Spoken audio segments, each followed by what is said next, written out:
Nothing says happy marriage like separate beds in the same house. That's what I told myself every morning as I watched Harper slip out of our bedroom, her bedroom now, really, while I stretched the kinks out of my back from another night on the couch. Ray Donovan, 41 years old, warehouse manager at Blackstone Supply, and apparently the world's most oblivious husband. The coffee maker gurgled to life as Harper shuffled around upstairs, getting ready for another day at her HR job. Used to be she'd come down in her ratty bathrobe, hair a mess, and we'd share the morning paper over burnt toast. Now she descended the stairs like she was walking a runway, full makeup, hair perfect, wearing outfits that cost more than my weekly paycheck. "Morning," she said without looking at me, checking her phone instead, always checking that phone. "Morning, sunshine. Sleep well?" I kept my voice light, casual. No point starting the day with another fight. She grabbed her travel mug, filled it with coffee, and headed for the door. "I'll be late tonight, team building with the girls." "Again? That's the third time this week." Harper paused at the door, finally looking at me. Her expression was the same one she'd give a telemarketer. "It's called having friends, Ray. You should try it sometime." The door slammed behind her, rattling the windows. I stood there in my boxers and yesterday's t-shirt, watching her drive away in the Honda we'd bought together 5 years ago when things were different. When she used to laugh at my jokes instead of rolling her eyes. When she used to touch my arm when she talked to me. My phone buzzed.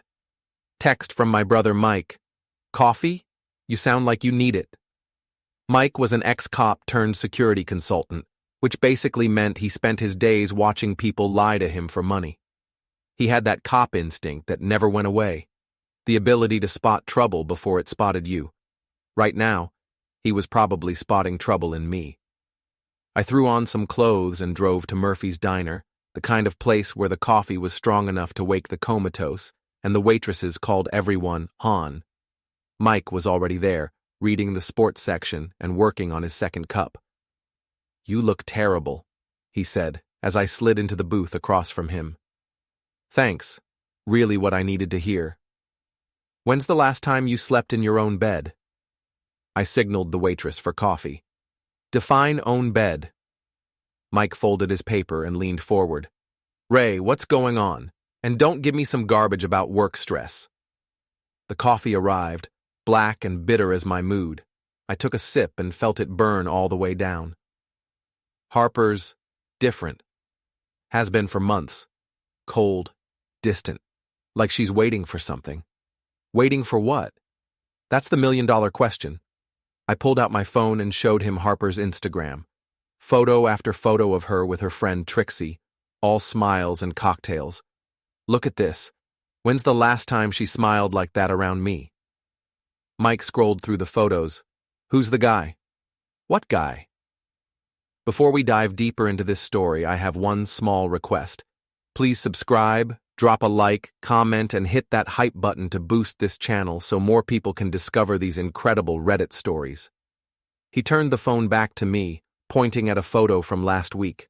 Harper and Trixie at some upscale bar, but in the background, reflected in the mirror behind them, was a man's arm. Muscular, wearing an expensive watch, reaching around Harper's waist. My stomach dropped.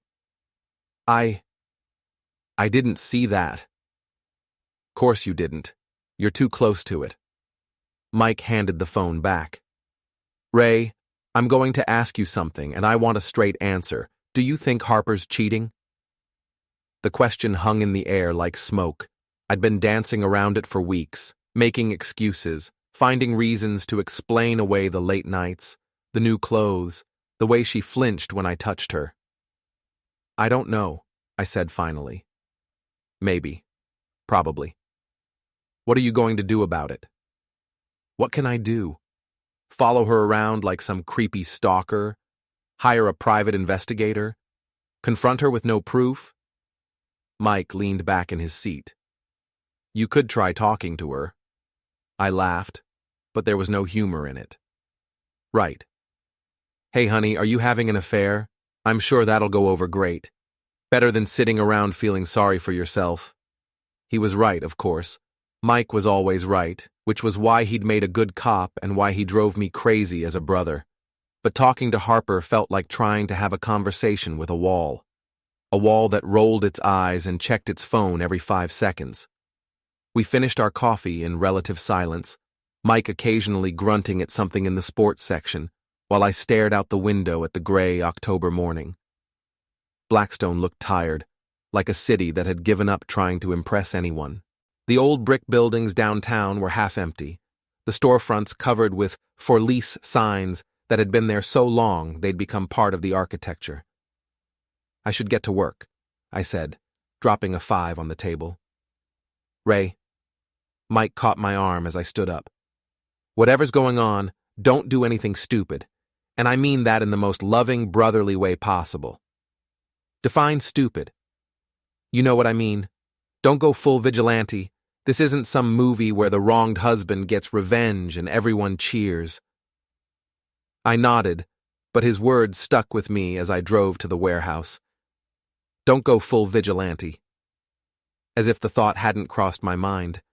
As if I hadn't already started imagining what I'd do if I found out Harper was cheating. Nothing violent, nothing illegal, but something. Something that would make her feel as small and worthless as she'd been making me feel. Blackstone Supply was a gray concrete box surrounded by a chain-link fence, the kind of place that looked exactly like what it was, a warehouse where people moved boxes from one place to another for 40 hours a week. I'd been managing the day shift for 6 years, ever since the previous manager had a heart attack and the company decided I was cheaper than hiring someone with an actual business degree. "Morning, boss," said Sam, one of my dock workers. Sam was 25 and built like a linebacker, but he had the attention span of a goldfish and the work ethic to match. "You look like you got hit by a truck." "Feel like it too." I unlocked my office and flipped on the lights. The space was barely big enough for a desk, 2 chairs, and a filing cabinet that hadn't been opened since the Clinton administration. On the wall was a motivational poster someone had hung as a joke. Teamwork, because sometimes you can't do it all yourself. I spent the morning dealing with the usual warehouse drama. A shipment of plumbing supplies had arrived damaged, a customer was complaining about a late delivery, and 2 of my guys had gotten into an argument about whose turn it was to work the forklift. Normal problems with normal solutions, the kind of problems that made sense. Around noon, my phone rang. Harper's name appeared on the screen, and for a moment, my heart jumped. Maybe she was calling to apologize for this morning. Maybe she wanted to have lunch, to talk, to fix whatever had gone wrong between us. "Ray, I need you to do me a favor." Not "hi, honey," or "how's your day?" Just straight to business. "What kind of favor?" "I left my laptop charger at home. Can you drop it off at my office?" I looked out at the loading dock, where Sam was trying to figure out why the forklift was making a grinding noise. "Harper, I'm at work. Can't you get it after—" "Never mind, I'll ask Trixie." The line went silent. She'd hung up on me. I stared at the phone for a moment, then set it down carefully on my desk.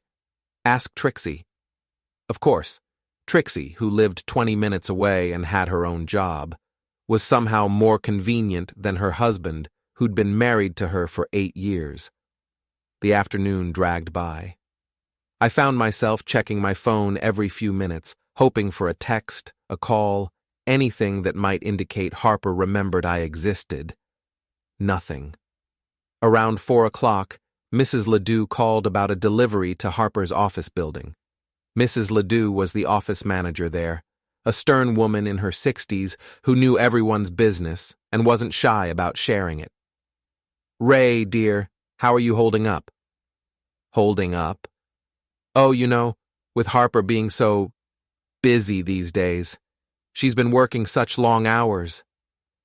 There was something in her tone, a careful neutrality that made my skin crawl. "Yeah, she mentioned the team building events." Team building? Well, you take care of yourself, dear, and if you ever need to talk." She left the sentence hanging, but the implication was clear. Mrs. Ledoux knew something, something she wasn't quite ready to say outright, but something she thought I should know. I left work at 5:30, driving through the downtown area instead of taking my usual route home. I told myself I was just avoiding traffic, but really, I was looking for Harper's car, looking for proof of what I already suspected but wasn't ready to admit. I found it parked outside Hennessy's, an upscale bar that catered to the young professional crowd, the kind of place Harper and I used to make fun of, with its overpriced cocktails and pretentious atmosphere. Through the window, I could see her sitting at a high-top table with Trixie and two other women I didn't recognize. They were laughing, animated, having the kind of good time Harper never seemed to have at home. I parked across the street and watched. Just for a few minutes, I told myself. Just to see if she was really where she said she'd be. That's when I saw him. He walked up to their table like he owned the place, tall and confident in an expensive suit. The women all turned to greet him, but it was Harper's reaction that made my chest tighten. She lit up, her whole face transforming into an expression I hadn't seen in months. He leaned down and kissed her cheek, his hand lingering on her shoulder. Shane Mallory. I recognized him now from the gym Harper had joined 6 months ago. Shane the Shark Mallory, who drove a bright blue Mustang and wore gold chains like he was auditioning for a mob movie. Harper had mentioned him a few times. Her fitness instructor, she'd called him. The guy who was helping her get back in shape. I watched them for another 10 minutes, my hands gripping the steering wheel so tight my knuckles went white. The way Shane's hand rested on the small of Harper's back. The way she leaned into him when he whispered something in her ear. The way she threw her head back and laughed at whatever joke he'd just told. When Shane excused himself to go to the bathroom, I saw Harper quickly check her phone, then type something. A few seconds later, my phone buzzed. "Working late again. Don't wait up." I stared at the text, then looked back through the window at my wife, who was already turning her attention back to Shane as he returned to the table. She was lying. Not just about working late, but about everything. The team building, the fitness classes, the girls' nights out. All of it was a cover for whatever was happening between her and Shane. I drove home in a daze, my mind racing through everything I'd seen, everything I'd suspected, everything that now made terrible sense. The new clothes, the gym membership, the way she'd started doing her hair differently. She wasn't having a midlife crisis. She was having an affair.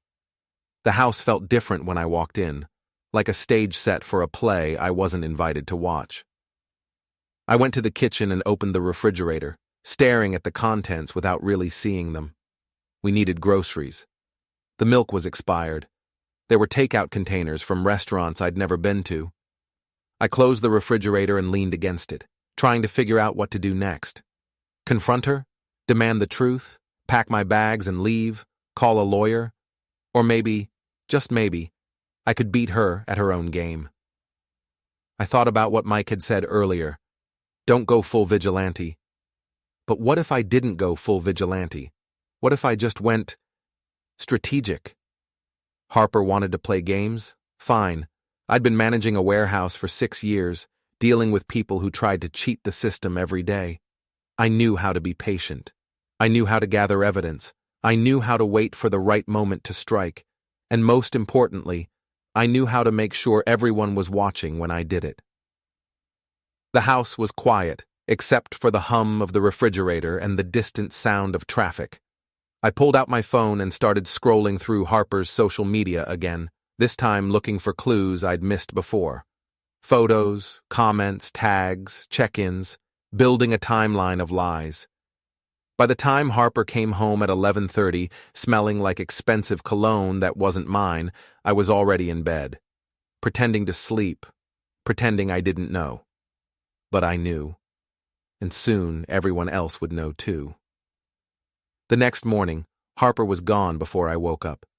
No note, no text, just the lingering scent of her perfume and an empty coffee pot.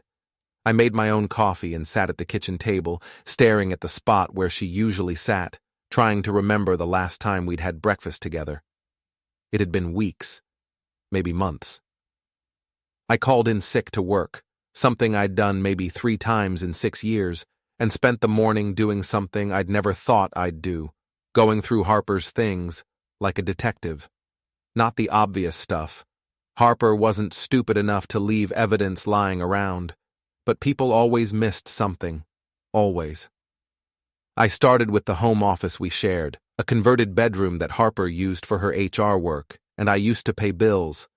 Her desk was immaculate, everything in its place, but when I checked the browser history on the shared computer, I found something interesting. She'd been looking up apartment listings, 1-bedroom places downtown, the kind of trendy spots that cost twice what our mortgage did. The printer history was even more revealing. She'd printed out lease applications, 3 of them, all dated within the last 2 weeks. My phone buzzed. Text from Mike. "Feeling better? You sounded rough yesterday."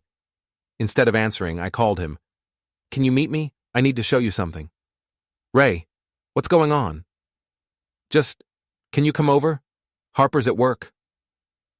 Mike arrived 20 minutes later, still in his security consultant uniform, black pants, white shirt, the kind of outfit that said, "I'm watching you," without being too obvious about it. He took one look at me and shook his head. "You look worse than yesterday. When's the last time you shaved?" I rubbed my chin, feeling the stubble. "Yesterday? Day before? I don't know." "Ray, you're scaring me. What's this about?" I led him to the office and showed him what I'd found.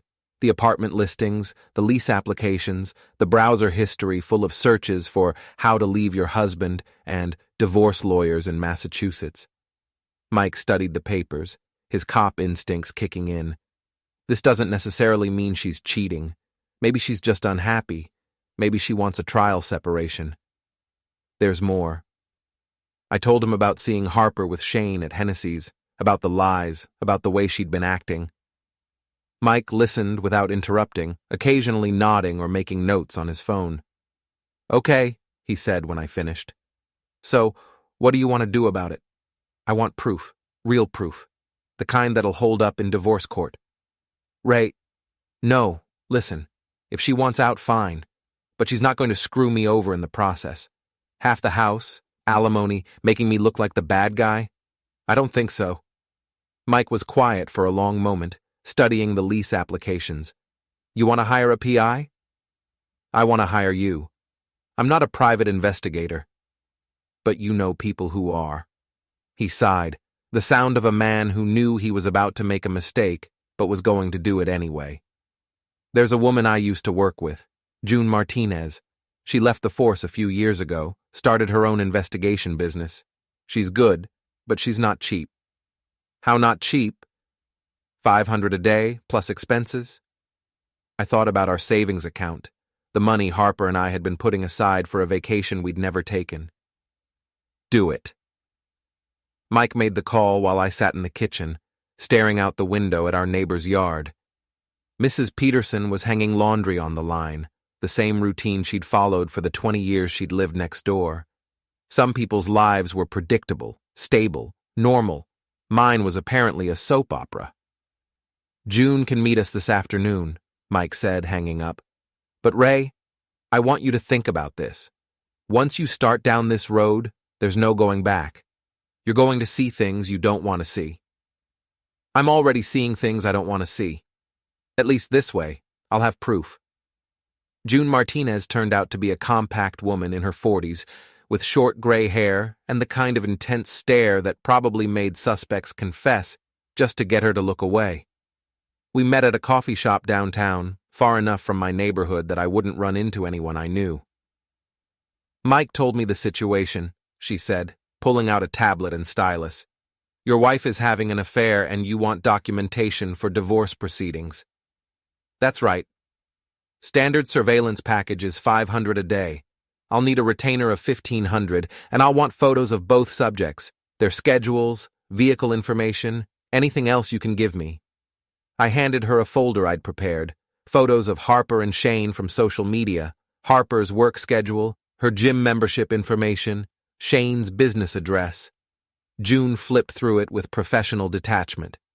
Shane Mallory, she said, studying his photo. I know this guy.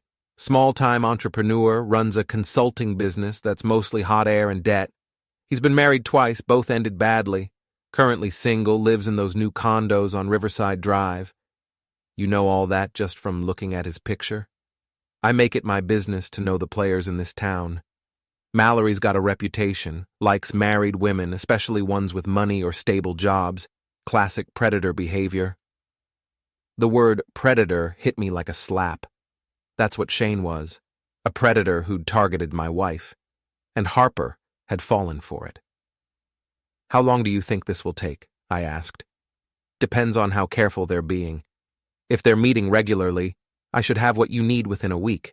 If they're more cautious, it might take longer. I wrote her a check for $1,500, money that was supposed to go toward fixing the roof. What happens if you don't find anything? June gave me a look that was almost pitying. Mr. Donovan, in 15 years of doing this job, I've never had a client who was wrong about their spouse cheating. The signs don't lie. The only question is how much evidence you want me to gather. Enough to make sure I don't get screwed in the divorce. Then we understand each other. I went back to work the next day, trying to pretend everything was normal. Sam noticed I was distracted, kept asking if I was feeling okay, but I brushed him off. How could I explain that I was paying a private investigator to follow my wife around town, documenting her affair with a guy who looked like he'd stepped out of a bad music video? Harper came home that night at her usual time, 7:30, just late enough to avoid having dinner together, but not so late that it seemed suspicious. She microwaved some leftover Chinese food and ate it standing at the counter, scrolling through her phone. How was work? I asked, testing the waters. Fine, busy. We're implementing a new HR software system. That sounds complicated. She shrugged. It's just software. How was the warehouse? Sam broke the forklift again. That was it, the extent of our conversation. She finished her food, rinsed the container, and went upstairs to take a shower. I heard the water running and wondered if she was washing off Shane's cologne. My phone buzzed. Text from June. Day 1 complete. Interesting developments. We'll call tomorrow. I deleted the text and went to bed on the couch, staring at the ceiling and trying not to think about what interesting developments might mean. June called the next afternoon while I was dealing with a shipment of bathroom fixtures that had arrived 3 weeks late. Your wife's definitely having an affair, she said without preamble, but it's more complicated than you think. Complicated how? They're not just meeting for coffee in hotel rooms. They're making plans. Big plans. I followed them to a real estate office yesterday. They looked at 3 apartments together. My stomach dropped. Apartments? High-end places. The kind your wife couldn't afford on her salary alone. But Shane was doing most of the talking, acting like he had money to burn. Does he? That's the interesting part. I did some digging into his finances. Shane Mallory is broke. His consulting business is a front for some kind of gambling operation, and he owes money to people you don't want to owe money to. But he's been telling your wife he's about to close a big deal, make enough to set them both up for life.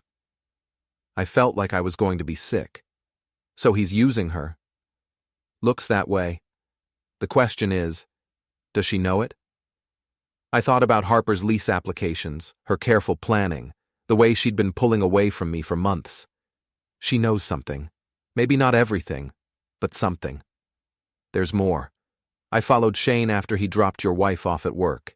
He went to a bar called Mickey's on the south side. You know it? I knew Mickey's. It was the kind of place where people went to make deals they didn't want anyone to know about. Dimly lit, cash only, the kind of clientele that minded their own business. He met with 2 guys, big guys, the kind who solve problems with their hands. They didn't look happy. Loan sharks? That'd be my guess.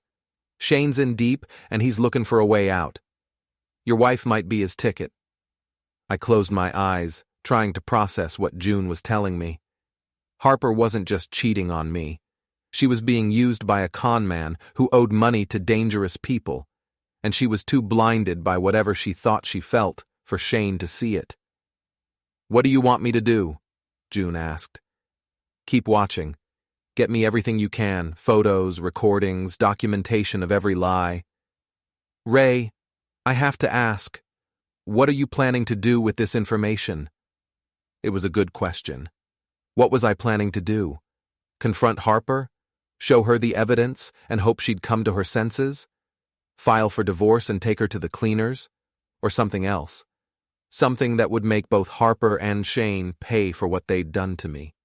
Not just the cheating, but the lies, the manipulation, the way they'd made me feel like I was going crazy for suspecting what was right in front of my face. "I'm going to make sure everyone knows the truth," I said finally. "Be careful, Ray. Revenge has a way of spiraling out of control. So does betrayal." That night, Harper came home with shopping bags from stores I'd never heard of. Expensive stores, judging by the logos. She disappeared upstairs without a word, and I heard her on the phone talking in low, excited tones. I crept to the bottom of the stairs and listened. "Can't wait much longer," she was saying. "Ray's starting to get suspicious." A pause. "No, he doesn't know anything for sure, but he's not stupid. We need to move faster." Another pause. "I know you said the deal would close this week, but what if it doesn't? What if we have to wait longer?" I couldn't hear Shane's responses, but I could imagine them. More lies, more promises, more reassurances that everything would work out perfectly. "Okay," Harper said finally. "But after this weekend, I'm telling him. I can't keep pretending everything's fine." This weekend. Whatever they were planning, it was happening soon. I went back to the living room and called June. "They're moving fast," I told her. "Harper's going to tell me something this weekend. I'll step up surveillance. But Ray, if they're planning to disappear together, you need to be ready. Document everything you can. Bank accounts, credit cards, anything they might try to take." I spent the next hour going through our financial records, making copies of everything. Our joint savings account had been slowly draining over the past 2 months. Small withdrawals, nothing that would raise immediate red flags, but enough to add up to several $1,000s. Money Harper had been funneling to Shane, probably. By the time Harper came downstairs, I had everything organized and hidden in my toolbox in the garage. She found me in the living room, watching the news. "Ray, we need to talk." Here it was, the moment I'd been dreading and anticipating in equal measure. "Sure," I said, muting the TV. "What's on your mind?" Harper sat down across from me, her hands folded in her lap. She looked nervous, which was unusual for her. Harper was always composed, always in control. "I've been thinking about us," she said. "About our marriage, about whether we're really happy." "Are we?" "I don't think so. I don't think we have been for a long time." I nodded, keeping my expression neutral. "What do you think we should do about it?" I think maybe we need some time apart, to figure out what we really want." Time apart. A trial separation. I could get my own place. We could see how it feels to be on our own for a while. "And then what?" Harper looked away. "I don't know. Maybe we'd realize we miss each other. Maybe we'd realize we're better apart. Or maybe you'd realize you're better with Shane Mallory." The words hung in the air like a challenge. Harper's face went white, then red, then white again. "I don't know what you're talking about." "Sure you do. Shane, the shark Mallory, your fitness instructor, the guy you've been meeting at Hennessy's, the guy you went apartment hunting with yesterday." Harper stood up abruptly, her hands shaking. "You've been following me?" "I've been paying attention. Something you might want to try sometime." "Ray, Save it." I stood up too, surprised by how calm I felt. "I know about the affair, Harper. I know about the apartments, the money you've been stealing from our account, the lies about working late. I know all of it." For a moment I thought she might deny it, might try to gaslight me into thinking I was imagining things. Instead, her shoulders sagged, and she sat back down. How long have you known? Long enough? Are you going to file for divorce? I looked at my wife, soon-to-be ex-wife, sitting in our living room, asking about divorce like she was asking about the weather. 8 years of marriage, and this was how it ended. Not with a fight or a dramatic confrontation, but with tired resignation. That depends, I said. On what? On whether you're planning to disappear with your boyfriend and leave me holding the bag for whatever mess he's gotten himself into. Harper looked confused. What mess? You really don't know, do you? Shane's broke, Harper. Worse than broke. He owes money to people who don't accept payment plans. He's been using you, telling you whatever you wanted to hear so he could get access to our money and maybe a place to hide when his creditors come calling. That's not true. Which part? The part where he's broke or the part where he's using you?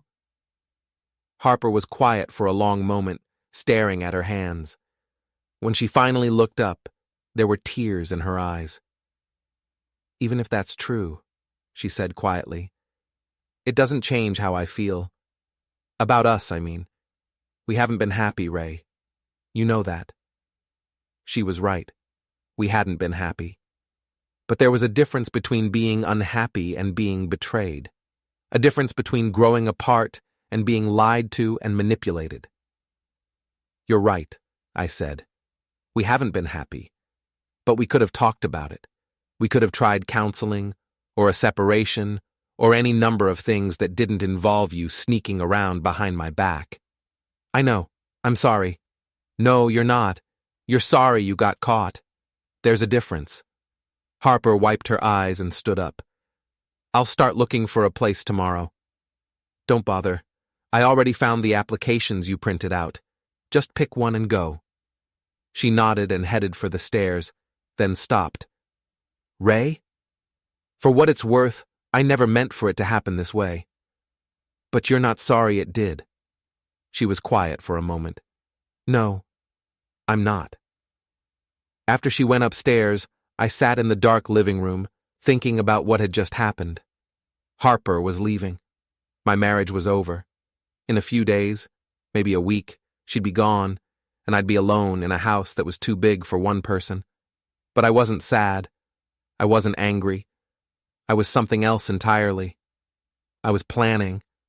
Harper thought she could walk away clean, start over with Shane, leave me to pick up the pieces. She thought she could steal our money, lie to our friends and family, make me look like the bad guy who couldn't keep his wife happy. She was wrong. I pulled out my phone and called June.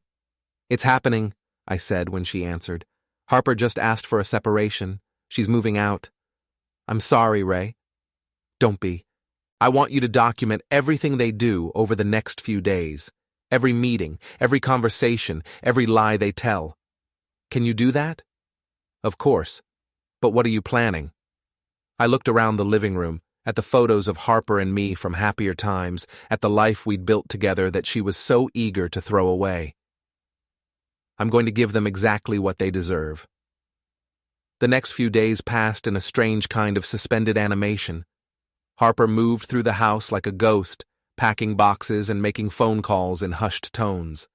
She'd taken time off work, personal days, she called them, and spent most of her time either on the phone with Shane or looking at apartments online. I went to work, came home, made dinner for one, and pretended everything was normal. But underneath the routine, I was planning. June called me twice a day with updates, painting a picture of two people who thought they were smarter than everyone else. They looked at 4 more apartments yesterday, she told me on Thursday morning. Shane's telling the landlords he's a successful consultant, showed them fake bank statements. Your wife's vouching for him, says she'll co-sign the lease. With what credit?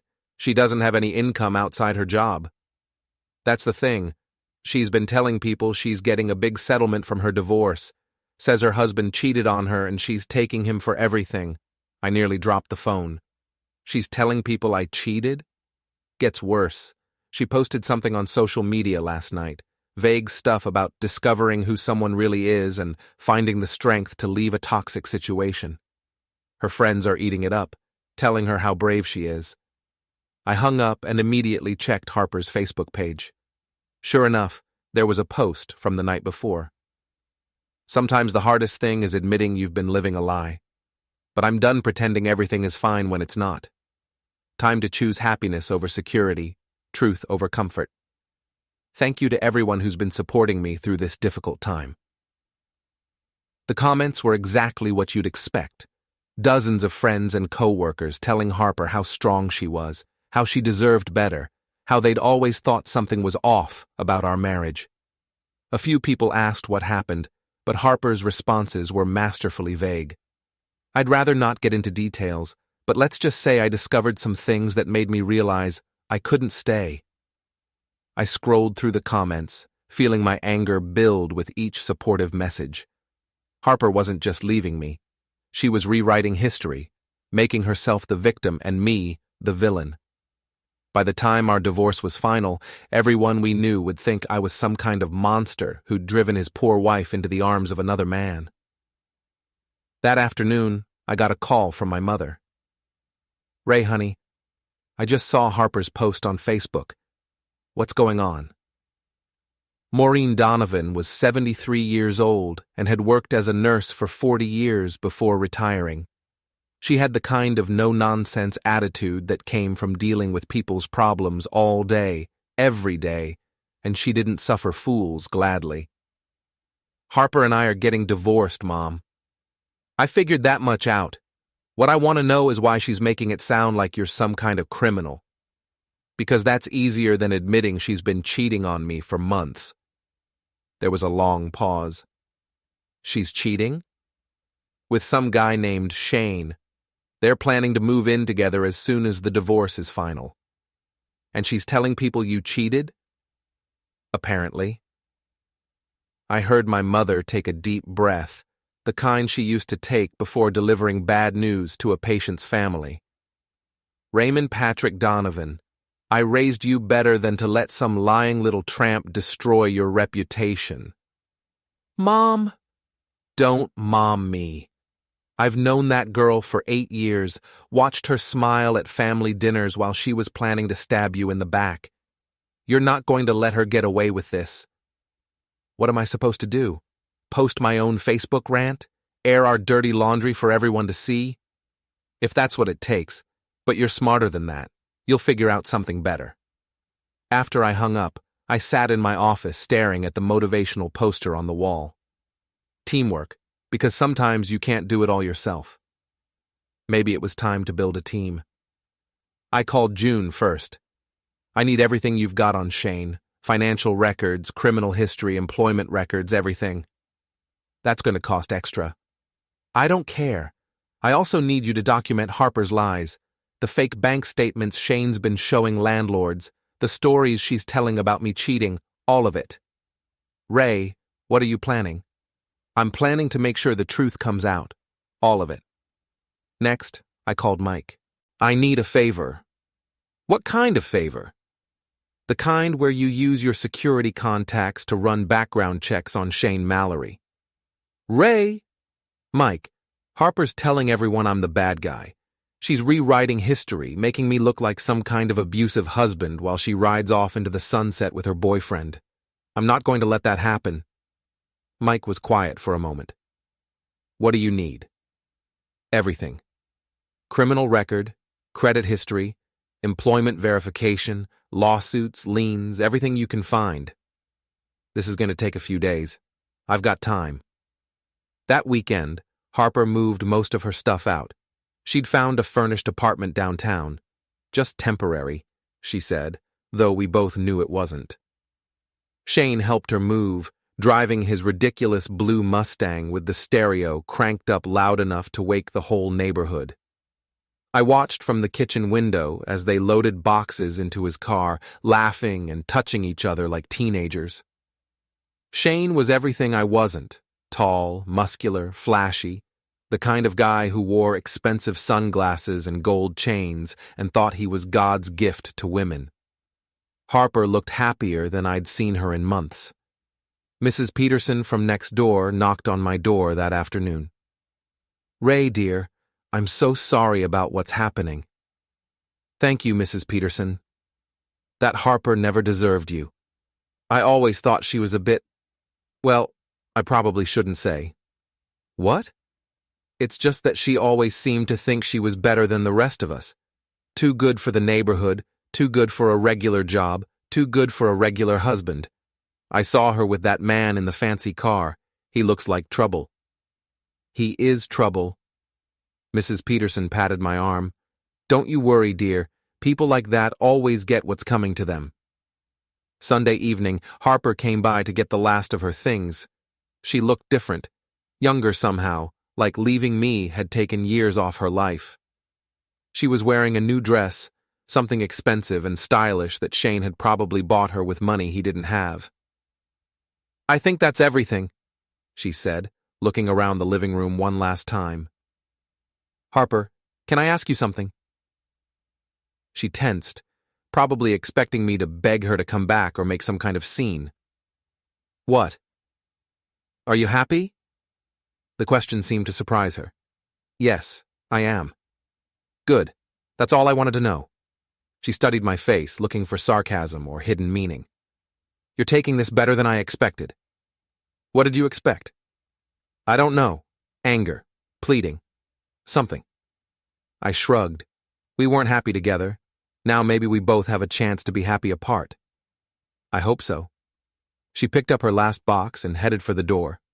"Ray, I know things got complicated at the end, but I want you to know that the good years were really good." Yeah, they were. After she left, I poured myself a drink and sat on the couch, looking around the empty house. Tomorrow, I'd start phase 2 of my plan.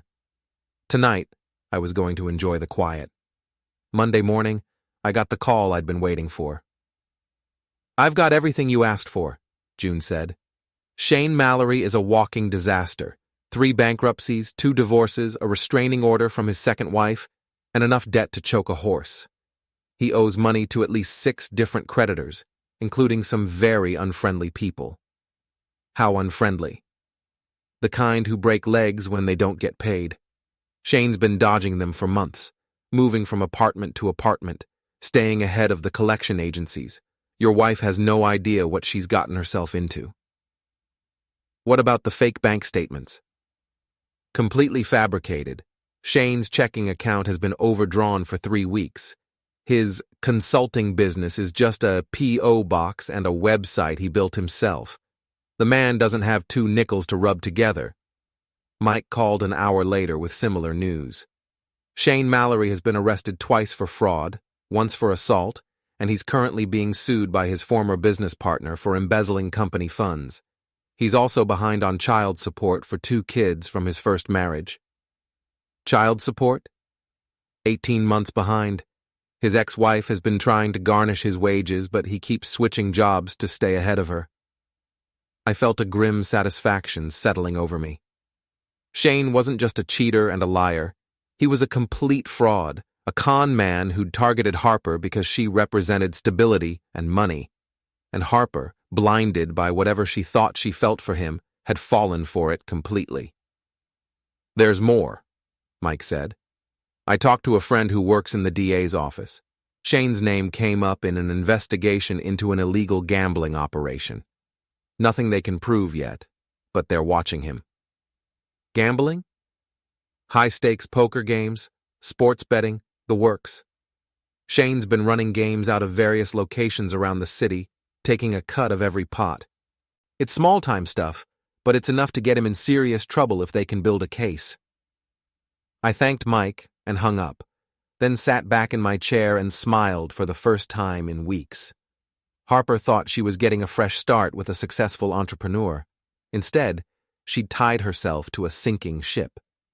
The question was, did I warn her, or did I let her figure it out on her own? I was still debating that question when my phone rang. Harper's name appeared on the screen. "Ray, I need to ask you a favor." "What kind of favor?" "Shane's having some temporary cash flow problems with his business. Nothing serious, just a delay in a big contract. But our new apartment requires first month, last month, and security deposit, and we're a little short. How short? $3,000. I was wondering if I could borrow it from our joint savings account, just temporarily until Shane's contract comes through. I almost laughed.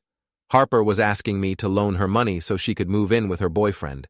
The same boyfriend who was broke, being investigated for fraud, and owed money to people who solved their problems with violence.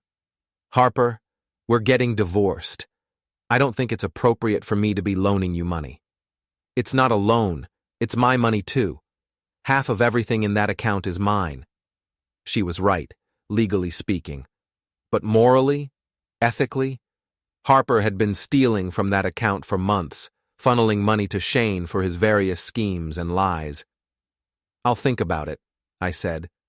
Ray, please. I wouldn't ask if it wasn't important. I said, I'll think about it. After I hung up, I called June. How quickly can you get me documentation of Harper's financial infidelity, the money she's been taking, where it went, what Shane used it for? Give me 2 days. You've got one. That evening, I did something I'd never done before. I went through Harper's social media accounts and started taking screenshots. Every post, every comment, every photo that painted me as the villain and her as the victim. Every lie about our marriage, every hint that I'd been unfaithful or abusive. Then I started researching Shane's social media presence. His Facebook page was a masterpiece of fiction. Photos of expensive cars he didn't own, restaurants he couldn't afford, vacations he'd never taken. He'd crafted an image of success and wealth that was completely fabricated. But social media lies were easy to expose if you knew what to look for. And I was learning fast. By midnight, I had everything I needed to start dismantling the fiction Harper and Shane had created. But I wasn't going to do it all at once. That would be too easy, too quick. They'd weather the storm and move on. No, I was going to do this slowly, methodically, piece by piece. I was going to let them build their house of lies as high as they wanted. And then I was going to burn it down. Tuesday morning brought the kind of gray, drizzling rain that made Blackstone look even more depressed than usual.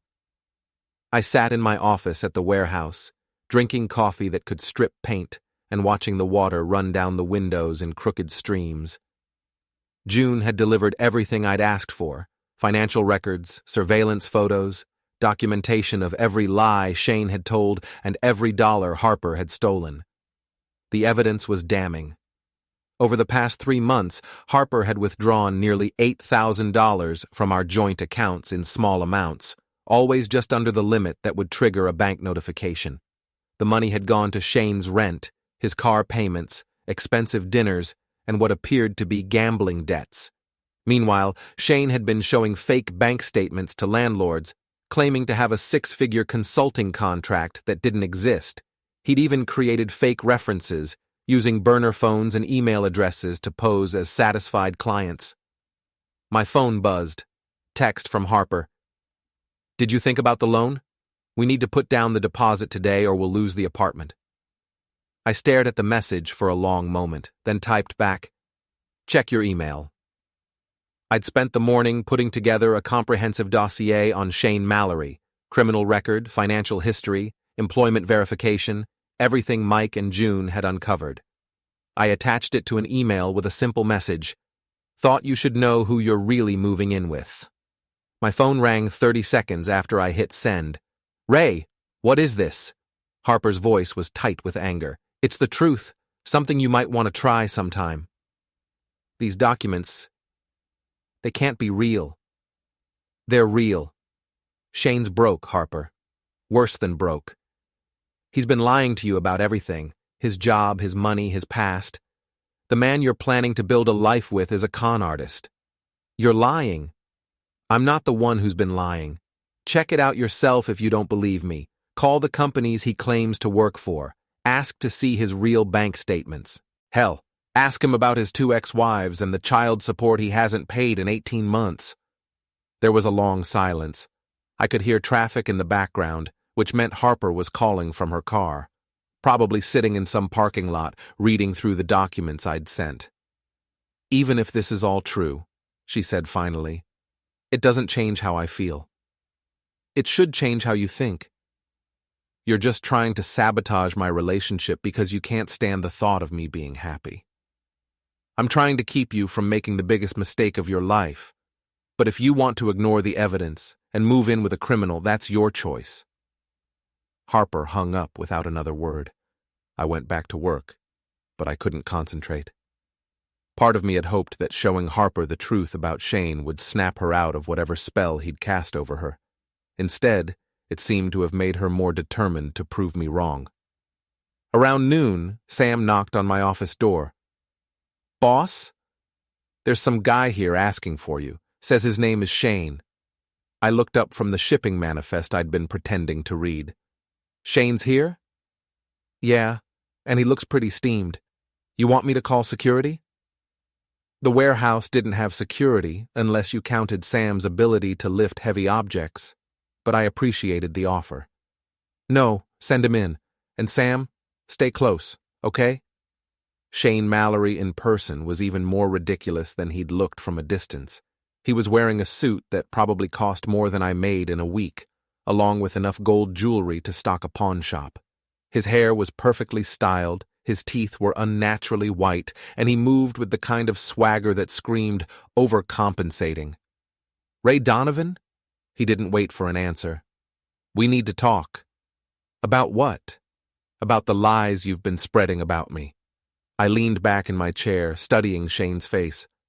Up close, I could see the stress lines around his eyes, the slight tremor in his hands.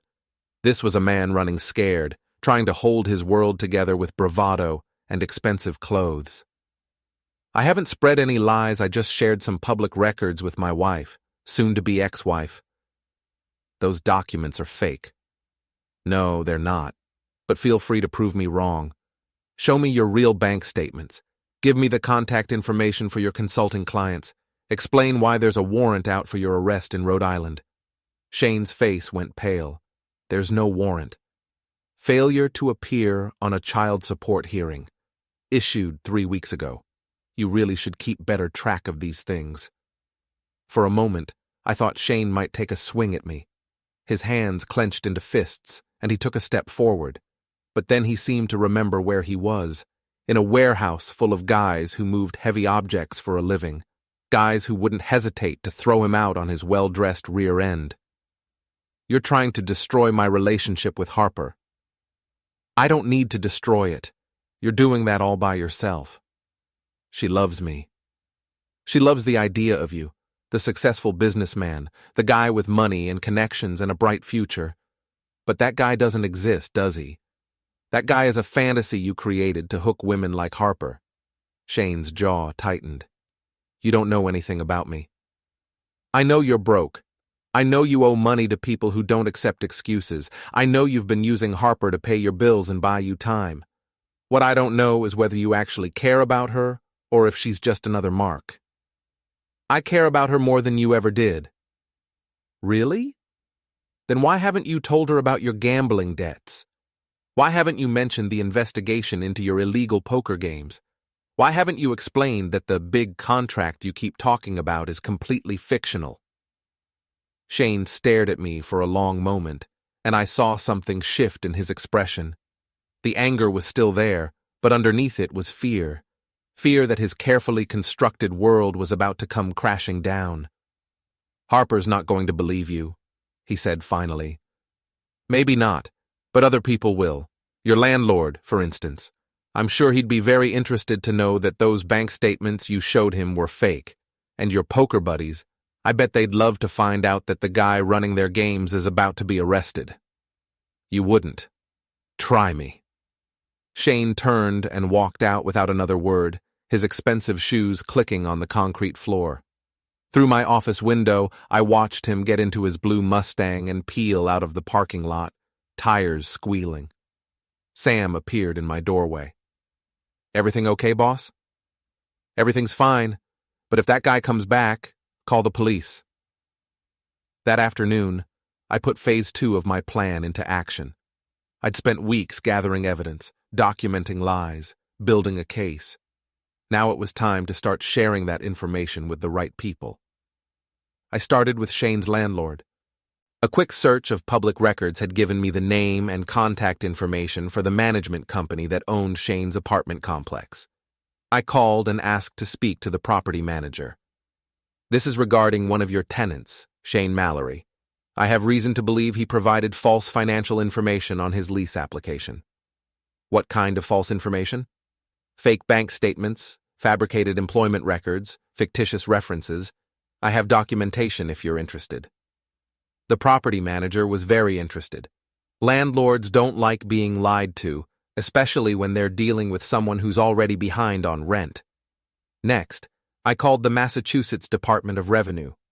Shane owed 18 months of back child support, and the state took that kind of thing seriously. I provided them with Shane's current address, place of employment, such as it was, and vehicle information. Then I made the call I'd been looking forward to most. Shane's ex-wife, Linda Mallory, had been trying to track him down for months. A quick Facebook search had given me her contact information. Mrs. Mallory, my name is Ray Donovan. I have information about your ex-husband's current whereabouts. Shane? You know where Shane is? I do. And I know where he works, what he drives, and where he's been hiding his assets. Linda Mallory was extremely grateful for the information. She was also extremely angry about the 18 months of missed child support payments. She assured me that Shane would be hearing from her lawyer very soon. By 5 o'clock, I'd made a dozen calls, sent twice as many emails, and set in motion a chain of events that would make Shane's life very complicated very quickly. But I wasn't done yet. That evening, I created a fake Facebook account under the name Concerned Citizen and started posting in the local community groups where Harper and Shane were active. Nothing defamatory or obviously malicious, just public records and factual information presented in a way that would get people talking. Has anyone else noticed that Shane Mallory, who claims to be a successful business consultant, has been evicted from 3 apartments in the past 2 years? Just wondering if this is the kind of person we want representing our business community. The post included links to court records documenting Shane's evictions, along with screenshots of his social media posts claiming to be a successful entrepreneur. Within an hour, it had dozens of comments and shares. I posted similar messages in other groups, always sticking to facts, always including documentation. Shane's criminal record, his bankruptcy filings, the restraining order his second wife had taken out against him, the warrant for his arrest in Rhode Island. By 10 o'clock, Shane Mallory was trending in the Blackstone community Facebook groups, and none of the attention was positive. My phone rang at 11:30. Harper's name appeared on the screen. Ray, you need to stop this. Stop what? You know what? The Facebook posts, the phone calls to Shane's landlord, all of it. You're trying to destroy his life. I'm not destroying anything. I'm just sharing information that's already public record. You're being vindictive. I'm being honest, something you and Shane might want to try. Shane made some mistakes in his past, but he's changed. He's trying to build a better life. By lying to you? By stealing your money? By putting you at risk with his gambling debts? Harper was quiet for a moment. How did you know about the gambling? Because I make it my business to know who my wife is sleeping with. Ex-wife. Not yet. We haven't filed papers yet, remember? Technically, you're still committing adultery. Ray, please, just stop. Shane's already lost his apartment. His landlord kicked him out this afternoon. He has nowhere to go. He can go back to Rhode Island and face that warrant. I hear the jails there are lovely this time of year. He's staying with me. In your furnished studio apartment? That should be cozy. Harper sighed. What do you want, Ray? What will it take to make you stop? It was a good question. What did I want? Revenge? Justice? For Harper to admit she'd made a mistake and come crawling back? I want the truth, I said finally. I want you to stop telling people I cheated on you. I want you to stop playing the victim while you destroy our marriage and steal our money. I want you to take responsibility for your choices instead of blaming everyone else. And if I do that, you'll leave Shane alone? Shane can take care of himself. He's a big boy. Harper hung up, but I knew she wouldn't keep her word. People like Harper and Shane didn't take responsibility for their actions. They blamed others, made excuses, and kept lying until they got caught. Well, they were about to get caught in a big way. I spent the next hour researching the illegal gambling operation Shane was supposedly running. Mike's contact at the DA's office had been vague about the details, but a little digging turned up some interesting information. Shane's poker games were being held at a rotating series of locations around the city: bars, private clubs, even people's homes. The games were invitation-only, high-stakes affairs that attracted local businessmen, politicians, and anyone else with money to burn and a taste for risk.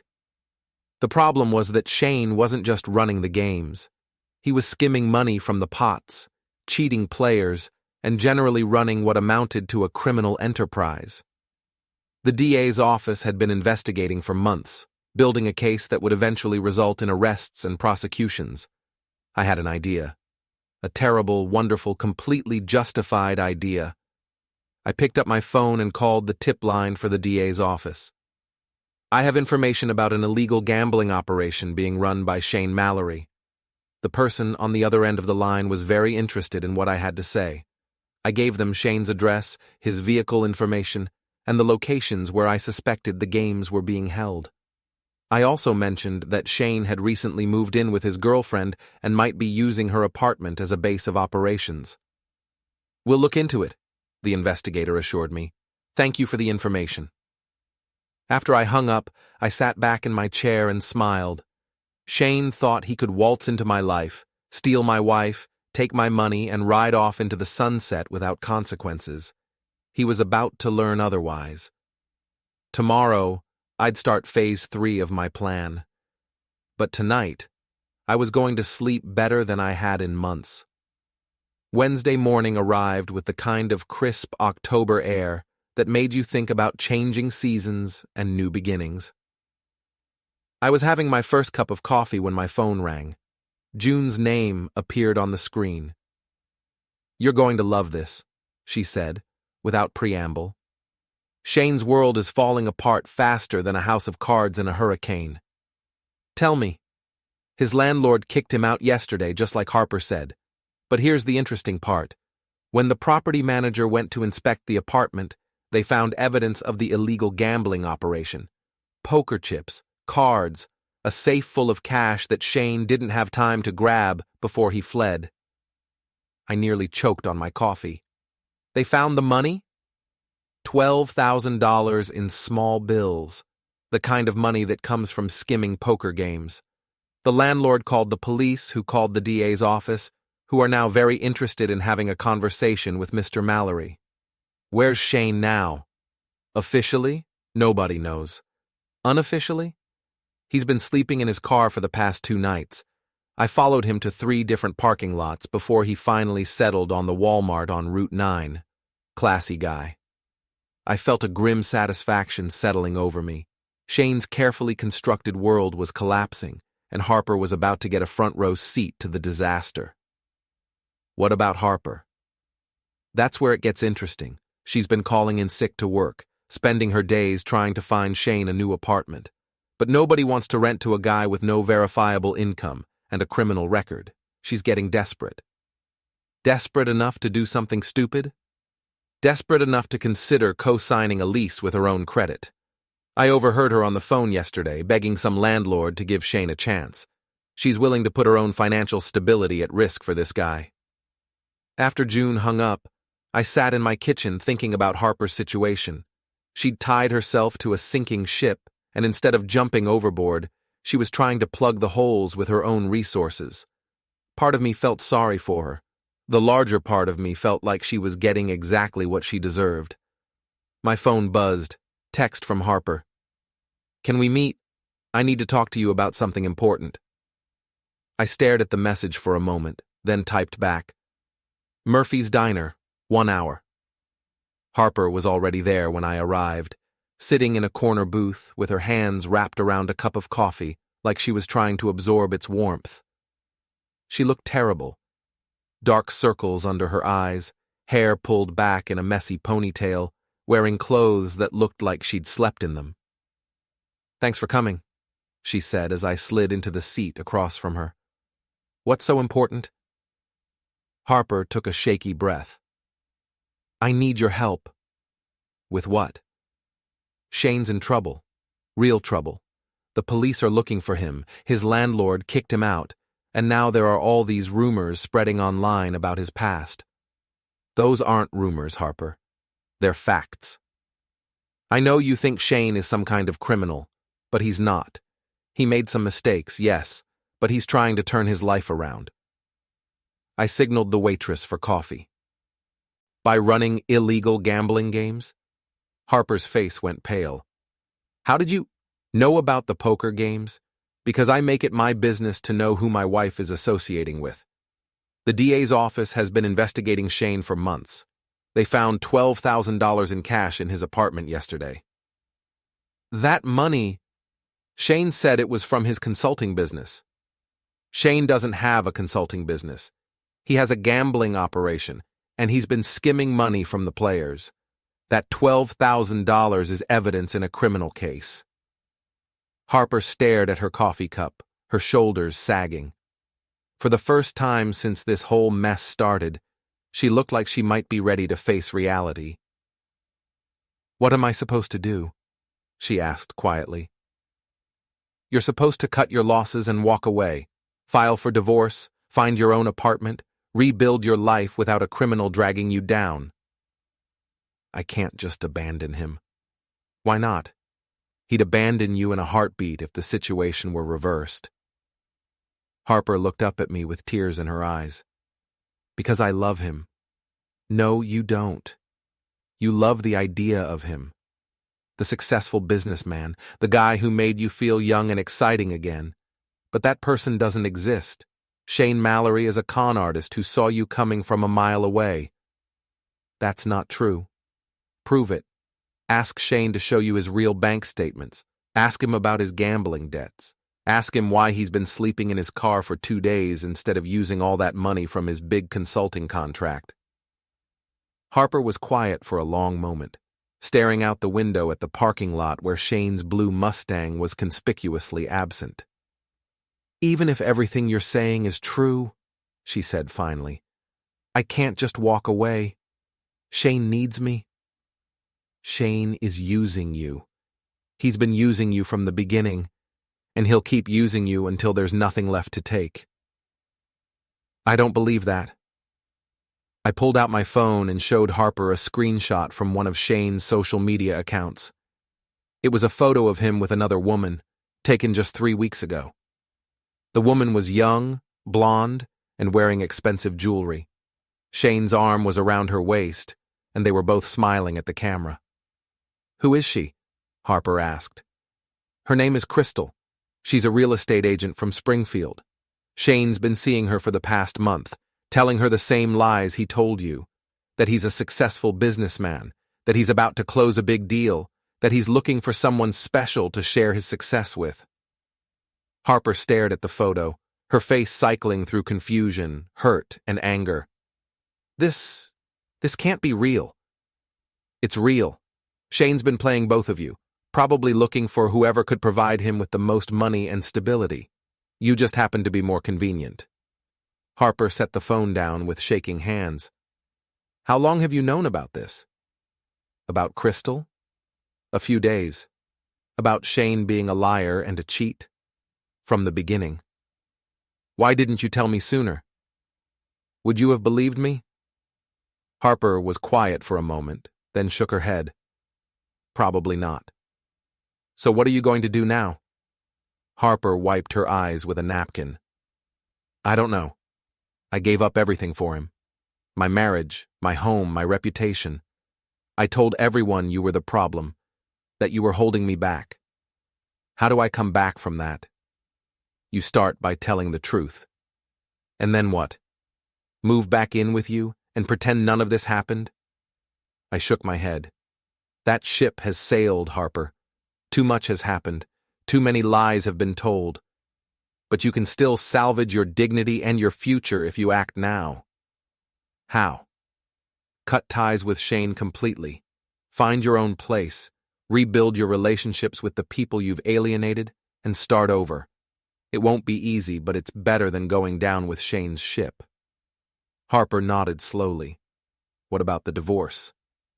We'll handle it like adults, split our assets fairly, go our separate ways, and try to remember the good times instead of dwelling on how it ended. For a moment, I thought Harper might take my advice. She seemed to be considering it, weighing her options, maybe finally ready to face reality. Then her phone rang. Shane's name appeared on the screen. Harper looked at the phone, then at me, then back at the phone. After 3 rings, she answered. Shane? Where are you? I couldn't hear his response, but I could see Harper's expression changing as he talked. The doubt and confusion were fading, replaced by the same determined loyalty that had gotten her into this mess in the first place.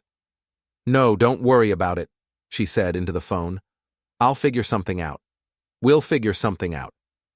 She hung up and looked at me with renewed resolve. Shane says the police are harassing him because of the lies you've been spreading. He says the money they found was planted, that someone's trying to frame him. And you believe that? I believe Shane. He's never lied to me. I stared at Harper, amazed by her ability to ignore overwhelming evidence in favor of comfortable delusions. Harper, I just showed you a photo of Shane with another woman. How is that not lying? That photo could be fake, or old, or taken out of context. It's from 3 weeks ago. I can show you the metadata. I don't care about metadata. I care about Shane, and he needs my help. I stood up and dropped a $10 bill on the table. Then you're on your own. Ray, wait. I turned back to face her. What?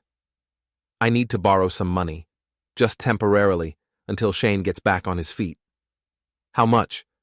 $5,000 for a security deposit on a new apartment. I almost laughed. After everything I'd shown her, after all the evidence of Shane's lies and betrayals, Harper was still willing to throw good money after bad. No. Ray, please. I wouldn't ask if it wasn't important. The answer is no, Harper. I'm not funding your boyfriend's criminal enterprise. It's not for his criminal enterprise. It's for an apartment. Same difference. Shane will take that money and use it for whatever he needs. Gambling debts, legal fees, or just gas money to run to the next town and find the next mark. Harper's face hardened. Fine. I'll get the money somewhere else. Where? You've already cleaned out our joint accounts. Your credit cards are maxed out. Your parents don't have that kind of money. I'll figure it out. As I walked out of the diner, I felt a strange mixture of sadness and satisfaction. Sadness because Harper was determined to destroy herself for a man who didn't deserve her loyalty. Satisfaction because I'd done everything I could to save her, and she'd chosen her path. Now it was time to make sure Shane got exactly what he deserved. That afternoon, I called Mike and asked him to meet me at Murphy's. When he arrived, I laid out my plan. I want to set up a meeting with Shane. Somewhere public, somewhere with witnesses. I'm going to make him an offer he can't refuse. What kind of offer? The kind that will expose him for what he really is. Mike studied my face. Ray, what are you planning? I'm planning to give Shane enough rope to hang himself, but I need your help to do it. What kind of help? The kind where you use your security contacts to make sure the right people are watching when Shane reveals his true nature. Mike was quiet for a moment. This is dangerous, Ray. If Shane's involved with the kind of people you think he is, they're not going to appreciate being exposed. That's why I need witnesses, lots of them. Where are you thinking of having this meeting? Hennessy's, Friday night, peak crowd, lots of people with phones, perfect for recording whatever Shane says or does. Mike shook his head. You're playing with fire. Shane's the one who started this fire. I'm just making sure it burns bright enough for everyone to see. That evening, I sent Shane a text from a burner phone I'd bought specifically for this purpose. I have a business proposition for you. Meet me at Hennessy's Friday at 8 p.m. Come alone. Shane's response came back within minutes. Who is this? Someone who knows about your gambling operation and might be interested in investing. Not interested. Even if the investment could solve all your current problems? I'm talking about enough money to pay off your debts, set you up in a new apartment, and give you a fresh start. There was a long pause before Shane responded. How much money? $50,000, but we need to meet in person to discuss terms. Why Hennessy's? Because it's public, neutral territory, and because I want to see if you're the kind of man I can do business with.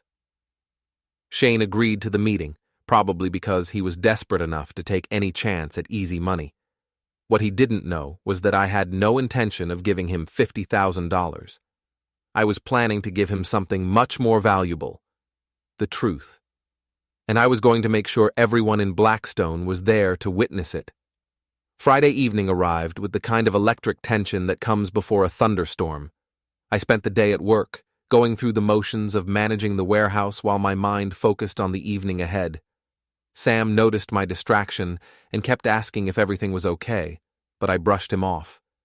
Tonight was going to be the culmination of everything I'd been planning for weeks. At 6 o'clock, I went home and changed into my best suit, the one I'd worn to my wedding 8 years ago. It still fit, though it felt strange putting it on for what would essentially be the funeral of my marriage. I looked at myself in the mirror and practiced the speech I'd been rehearsing all week. Mike called at 7:30. Are you sure about this? I'm sure. Because once you start this, there's no taking it back. Your life is going to change. Probably not for the better. My life already changed. Harper made sure of that. Tonight, I'm just making sure everyone else knows what really happened.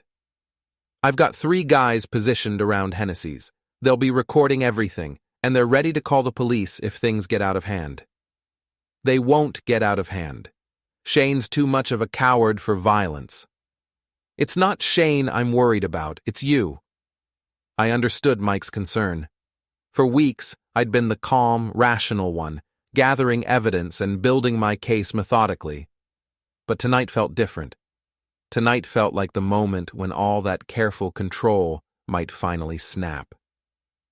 I'll be fine, I told him. See you there. Hennessy's was packed when I arrived at 7:45. Friday night was their busiest time, and the place was full of young professionals unwinding after a long week. The lighting was dim, the music was loud, and the crowd was exactly what I'd been hoping for. People with smartphones who wouldn't hesitate to record anything interesting that happened. I found a table near the center of the room, ordered a whiskey, and waited. At exactly 8 o'clock, Shane walked through the door, scanning the crowd until he spotted me. He was dressed in his usual expensive suit, but up close I could see the stress lines around his eyes, the slight tremor in his hands. This was a man running on desperation and borrowed time.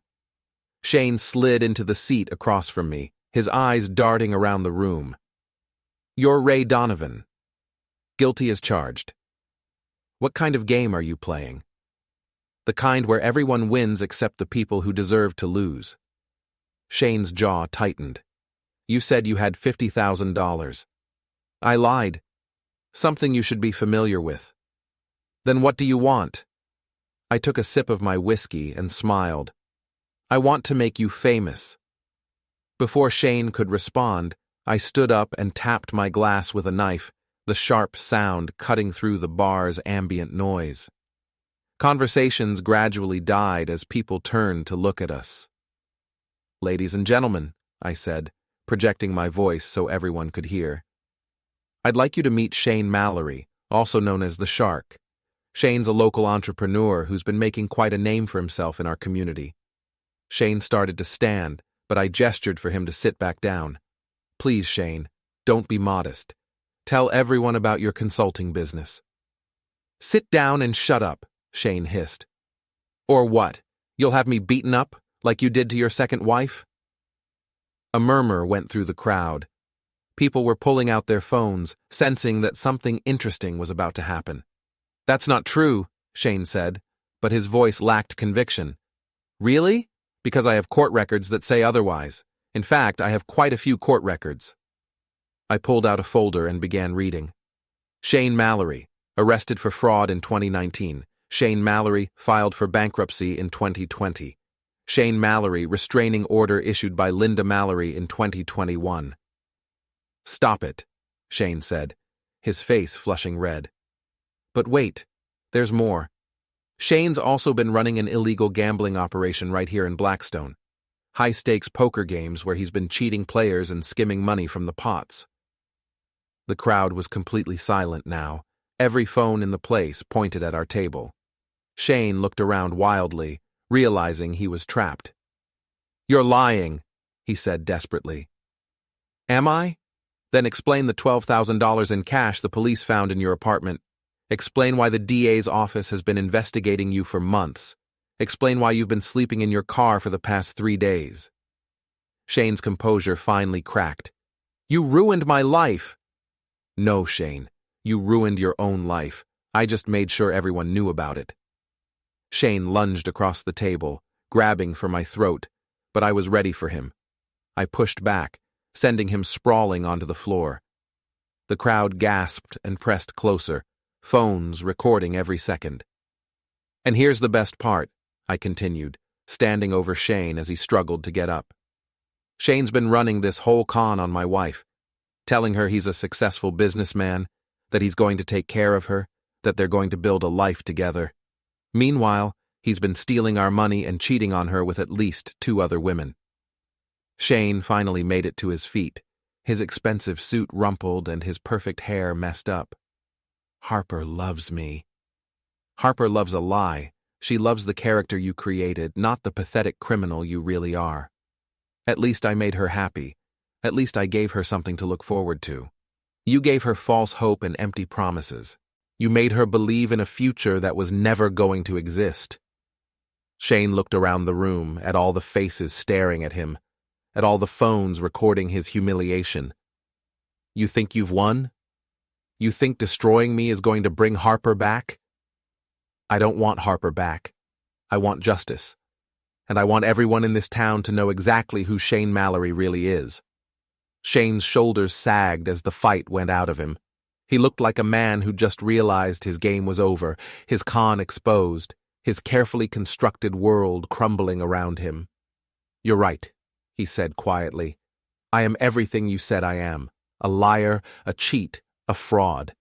But at least I'm not pathetic enough to destroy someone else's life just because they rejected me. I didn't destroy your life, Shane. I just revealed it. Shane straightened his tie and looked around the room one more time. Enjoy your victory, Ray. I hope it was worth it. He walked toward the door, but I wasn't finished yet. Shane, I called after him. You forgot something. He turned back, and I held up my phone, showing him a photo of him with Crystal, the real estate agent from Springfield. You might want to call Crystal and let her know the wedding's off. I'm sure she'll be disappointed to learn that her successful businessman fiancé is actually a broke con artist who's about to be arrested. Shane's face went white. How did you know about Crystal? The same way I knew about everything else. I make it my business to know who's trying to screw me over. Shane didn't respond. He just pushed through the crowd and walked out of the bar, leaving behind a room full of people who would be talking about this night for years to come. I sat back down and finished my whiskey, ignoring the dozens of phones still pointed at me. Within minutes, videos of the confrontation would be all over social media. By tomorrow morning, everyone in Blackstone would know the truth about Shane Mallory. And more importantly, they'd know the truth about my marriage. My phone buzzed. Text from Harper. What did you do? I looked around the bar, at all the people still staring at me, still recording, still processing what they'd just witnessed. In the corner, I spotted Mrs. Ledoux from Harper's office, her eyes wide with shock. At another table, I saw Trixie, Harper's best friend, frantically typing on her phone. The truth was spreading faster than wildfire, and there was no way to contain it now. I typed back, I told the truth. Something you might want to try. My phone rang immediately. Harper's name appeared on the screen, but I didn't answer. Instead, I stood up, straightened my tie, and walked toward the door. "Ray!" someone called out. "What about your wife?" I paused at the entrance and turned back to face the crowd. My wife made her choice. Now she gets to live with the consequences. Outside, the October air was crisp and clean, a sharp contrast to the stifling atmosphere inside the bar. I walked to my car, got in, and sat there for a moment, letting the magnitude of what I'd just done sink in. My phone was buzzing constantly now. Texts, calls, notifications from social media. The videos from Hennessy's were already going viral, spreading through the Blackstone community like a digital wildfire. I started the car and drove home, taking the long way through downtown. The streets looked different somehow, like I was seeing them for the first time. Maybe because I was seeing them as a single man again, free from the lies and betrayals that had defined my life for the past few months. When I got home, I poured myself another whiskey and sat on the couch, scrolling through the social media posts that were already appearing. The videos from Hennessy's had been shared hundreds of times, with comments ranging from supportive to shocked to amused. "Ray Donovan is my hero," wrote one person. "I can't believe Harper fell for that obvious con man," wrote another. "Shane Mallory got exactly what he deserved," wrote a third. But it was the comments about Harper that interested me most. The same people who had supported her when she was playing the victim were now turning on her, realizing they'd been manipulated just as much as I had. "I feel so stupid for believing Harper's lies about Ray," wrote one of her co-workers. "Harper owes Ray a huge apology," wrote another. "I always thought there was something off about that Shane guy," wrote a third. My phone rang. Mike's name appeared on the screen. Jesus Christ, Ray. That was either the bravest thing I've ever seen or the stupidest. "How's it playing on social media?" "Like a blockbuster movie. The videos have been shared thousands of times already. Shane Mallory is officially the most hated man in Blackstone." "Good. What about Harper?" I looked around my empty house, at the spaces where Harper's things used to be, at the life we'd built together that she'd been so eager to throw away. "Harper made her bed. Now she gets to lie in it." "Are you okay?" It was a good question. Was I okay?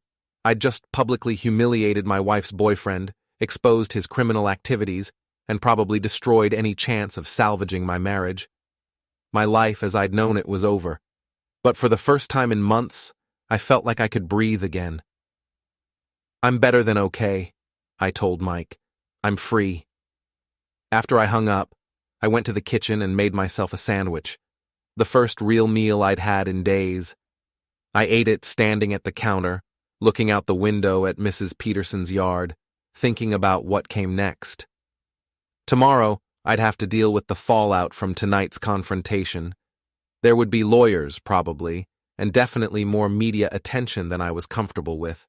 Harper would have to decide whether to stick with Shane or cut her losses. Shane would have to decide whether to face the music or run to another town and start over.